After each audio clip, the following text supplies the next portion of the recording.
have somebody that can wake up the house if there's a tornado warning issue, because this is going to be a long night that could last all the way through 6 a.m. with active tornado threats at any given time. And the threats for tornadoes across our area are very high. I'm watching this main line back toward the west. It's going to move in through Alabama, parts of Georgia, into the Carolinas by around 3 a.m. And inside this line, very tornadic activity. Some of the strongest that our charts get, you know, a scale of 1 through 10, I'm seeing 7s and 8s with our tornado risk. So please take this seriously. I will keep you posted hour by hour tonight on Facebook and on air. Back to you, Joe. Chris, thanks. Not a time to panic, but a time to be prepared. Of course, we will let you know as storms move into our area. Just to repeat that, this is a confirmed large and extremely dangerous tornado moving through Clemson right now. Folks, this is an extremely dangerous situation, and what we've been warning you about, we now have confirmation on the ground that this is a tornado in Clemson moving toward the east. Please seek shelter. We now have confirmation that this is not only radar indicated, but actually on the ground moving through a very populated area. Folks, please get on the phone, call your friends and family in Clemson. We do have confirmation here that this is a dangerous tornado located near Clemson, moving northeast now at 65 miles per hour. Heard those words that you said that night.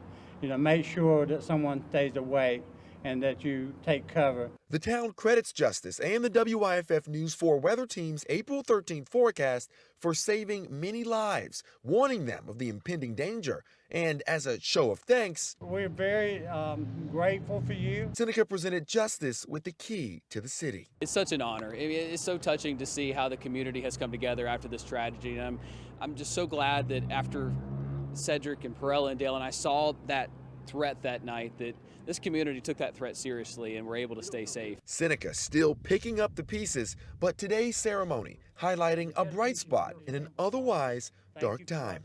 His directness, his professionalism, because it wasn't excitable. It didn't excite us, but it gave us some information we really needed to save our lives. Really believe that happened.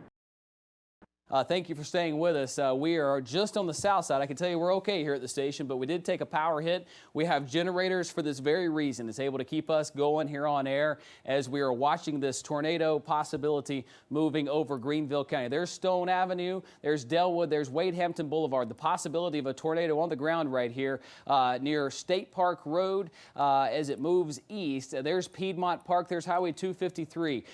Just east of the Cherrydale intersection right in here. Possibly a tornado here on Pleasantburg. I'm live here in Greenville, not a mile away from Cherrydale, where the EF2 tornado touched down Saturday evening at about 9:08 p.m. It had winds up around 115 miles per hour. Look what it did. Large oaks down, crushing cars, landing on this home behind me here. Generally speaking, the home itself is still sound, but the roof will have to be replaced. They're working to get the trees off. Earlier this morning, as I was out surveying this, there were trees everywhere, so they're making progress. And I want to show you this telephone pole here. I got to Cyrus Court here yesterday at about noon. Look at how that pole is just chopped off halfway down. That is a clear sign of a strong tornado, and a lot of the damage that I'm seeing here is in a twisted, rotating pattern. Clear signs of a tornado, and this tornado was on the ground for 5 more miles as it tore a path of destruction all the way to Taylor's. Now, as we go towards 6 o'clock, make sure you're tuning in, because we're going to hear survival stories of how folks that were in these homes made it through this tornado. Let me get to the forecast here. As we go into tomorrow morning, clear skies, which is really helping the recovery efforts here. We've got temperatures that are going to be cold, though. Nearly a frost in western North Carolina, upper 30s. Through tomorrow, sunshine, temperatures soaring into the upper 70s to around 80 degrees, running about 5 degrees above where we should be for this time of the year. And looking ahead, as we go into Wednesday with this heat and another cold front on the way, there's another chance for severe weather. A low risk for strong storms, which includes gusty winds and hail as the main threat. Really nice as we go through tomorrow. A few clouds start to move in late day. Wednesday morning, we're dry, but it's Wednesday afternoon. Watch as this cold front begins to sweep into our area. You see the line moving out of Tennessee into Georgia. A lot of heavy rain and some lightning, but embedded in this line, probably some heavy wind as well, up to 60 miles per hour at times, and some large hail. By 8 o'clock, it's moving on out. We'll see better weather move on in. Now, it does cool down behind this front. Here's a look at the 4-day. See the yellow impact icon on Wednesday.